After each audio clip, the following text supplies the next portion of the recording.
గురుగారు, మనం చాలా మందిలో చూస్తుంటాం, ప్రయాణాలు చేసేటప్పుడు ముఖ్యంగా మంచి పని మీద వెళ్ళేటప్పుడు ముహూర్తం చూసుకుంటారు. ముహూర్తం అసలు ఎందుకు చూసుకుంటారు? ఎవరికైనా కూడా, ప్రతి ఒక్కరికి కూడా ప్రతిరోజు ప్రతి నిత్యము ఏదో ఒక పని మీద ప్రయాణమే, అంటే పరుగులే.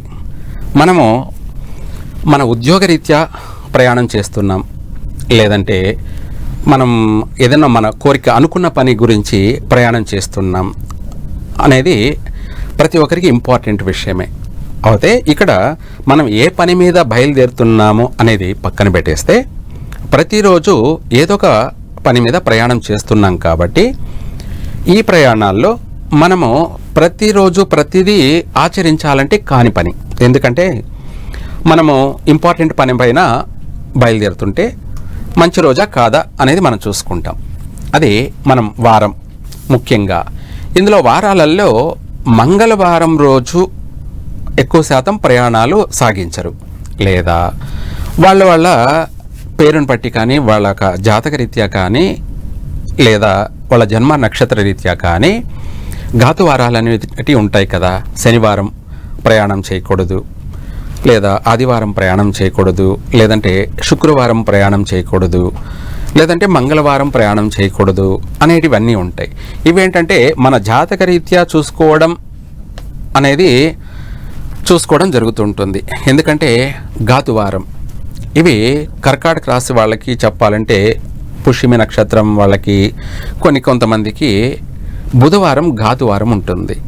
కానీ బుధవారం మంచి వారమే, కానీ వాళ్ళ పర్సనల్గా వ్యక్తిగతంగా ఆ రోజు ప్రయాణం చేయడం మంచిది కాదు. ఇది కొన్ని విషయాలు, అంటే కొన్ని నక్షత్ర జాతకులకి, కొన్ని రాశి వాళ్ళకి.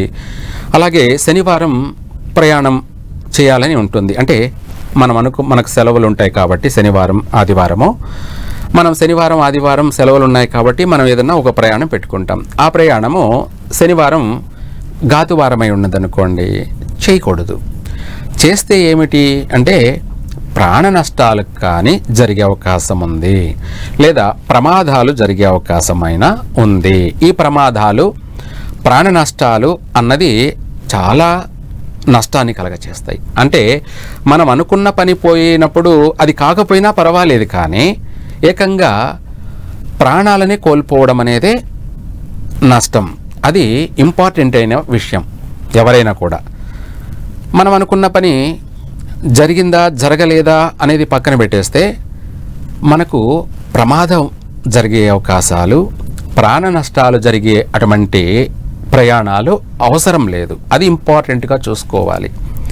మనం అనుకున్న పని ఈరోజు కాకపోతే రేపైనా జరగచ్చు, లేదా కొద్ది రోజులకైనా అది అయ్యేలాగా మనం చేసుకోవచ్చు. ఇక్కడ ఏకంగా ప్రాణ నష్టాలే కోల్పోతే మనం చేసిన ప్రయాణానికి ఫలితం ఏముంటుంది? ఇది మనం ఎవరైనా కూడా ఆచరించాలి, పాటించాల్సిందే. ఇంపార్టెంట్గా వచ్చేటప్పటికి దీనికి కూడా మనం ముహూర్తం చూసుకోవాలంటే, ఇంపార్టెంట్ పనులకి ముహూర్తం చూసుకోవాలి. లేదా మనకు ఘాతువారం అనేదాన్నన్నా మనం చూసుకోవాలి. మనం బయలుదేరే సమయం అన్నా ఇంపార్టెంట్గా, మనకు లగ్నం అంటూ లేకపోయినా పర్వాలేదు. ఇందాక మనం చెప్పుకున్నాం ఘాతు లగ్నము, ఘాతువారము, ఘాతు తిథి అని. ఇవి ఇంపార్టెంట్గా చూడాల్సిందే.